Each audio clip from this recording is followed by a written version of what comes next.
लगते ही दो परिस्थितियां आती हैं, प्रायः सत्संग में वर्णन किया जाता है। या तो इतनी अनुकूलता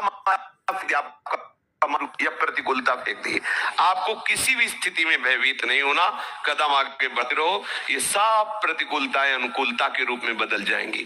परमार्थ के पथिक का हर सूल फूल बन जाता है। हमारा निश्चय दृढ़ हो, हमारी भावना दृढ़ हो, उसमें हिलना नहीं। अच्छा, एक बात और, जैसे हम सत्य मार्ग में चल रहे हैं, तो आप ये तो जानते हो सत्य मार्ग सत्य का मार्ग है, उसका परिणाम अमंगल कैसे हो सकता है? मंगल भवन प्रभु का नाम जपने वाला, मंगल भवन प्रभु के मार्ग में चलने वाले का अमंगल कैसे हो सकता है? भूल करके नहीं हो सकता।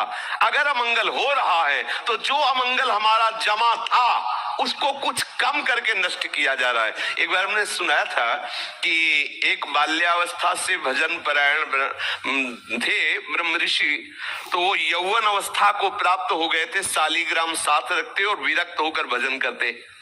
एक दिन वो गंगा किनारे शालिग्राम सेवा के लिए स्नान किया और बैठे ही थे कि 90 लोग आकर के भाला लिए, लाठी लिए, मारो मारो मारो। अरे उनका जीवन हो गया, कभी किसी को कुछ कहा नहीं, ये लोग क्यों मार रहे? और बहुत भजनानंदी थे। उन लोगों ने घेर ही लिया तो उन्होंने कहा, देखो तुम 90 हो, मार तो दोगे ही, हमें 2 मिनट का समय दो। उन्होंने आर्त भाव से प्रभु को पुकारा, ध्यान करते हुए कि प्रभु ऐसा क्या अपराध। तब प्रभु ने ध्यान में ही बताया कि मेरे भजन का प्रभाव तुम्हें 90 बार जन्म लेना होता और एक एक करके तुम्हारी 90 बार हिंसा करता। मेरे भजन का प्रभाव कि 90 एक साथ मारेंगे, तुम मुक्त हो जाओगे, चुपचाप मेरा ध्यान करते हुए शरीर को छोड़ दो, जिससे तुम भगवत प्राप्त।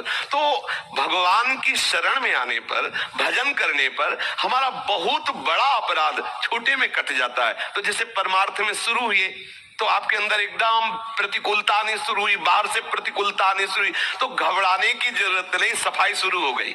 जब तक हम सोहनी नहीं लगाते तब तक कूड़ा नहीं दिखाई देता, और जहां सोहनी लगानी शुरू की तो कूड़ा दिखाई देने लगा। ये नाम जप करना, ठाकुर सेवा करना, साधु संग करना, ये हृदय में सोहनी लगाना है। अब जन्म जन्मांतरों के पाप भरे हुए हैं, तो प्रभु कृपा करके उनको निपटाते रहते हैं। तो घबराना नहीं कि जब से सत्संग सुना, जब से नाम जप शुरू किया तो विपत्तियां आना शुरू हो गई। वो आना नहीं शुरू हो गई, वो तुम्हें नष्ट करने के लिए पहले से जमा थी, अब वो हटना शुरू हो गई। तो घर के अंदर कोई आवे तो दिखाई देता है और जावे तो दिखाई देता है। तो ऐसे ही ये गेट है अंतःकरण, अनंत जन्मों के जो शुभ अशुभ कर्म, जिनके लिए भगवान कहते अवश्य में भोक्तव्यम कृतम कर्म शुभाशुभम, वो शुभ अशुभ कर्म हमें नष्ट करते, लेकिन भगवत शरणागति भजन के प्रभाव से धीरे धीरे नष्ट हो रहे। समझ रहे ना? घबराना नहीं कि हम भजन मार्ग में चलने लगे तो हमें विपत्तियां घेर ली, ऐसा नहीं हो सकता। जो प्रभु का सुमिरन करते हैं, बोले भाव कुभाव अनख आलसहु, नाम जपत मंगल दिशि दशहु। लाभस्ते साम जयस्ते साम, उसी का लाभ है, उसी की जय है जो भगवान नाम जप करता है। कौन ऐसा है भगवान नाम जापक को परास्त कर सके? इसलिए मुझे लगता है कि इस मन की चाल पर, इस माया की चाल पर आप हार मत जाना। अगर हार गए तो परमार्थ से भ्रष्ट कर देगी।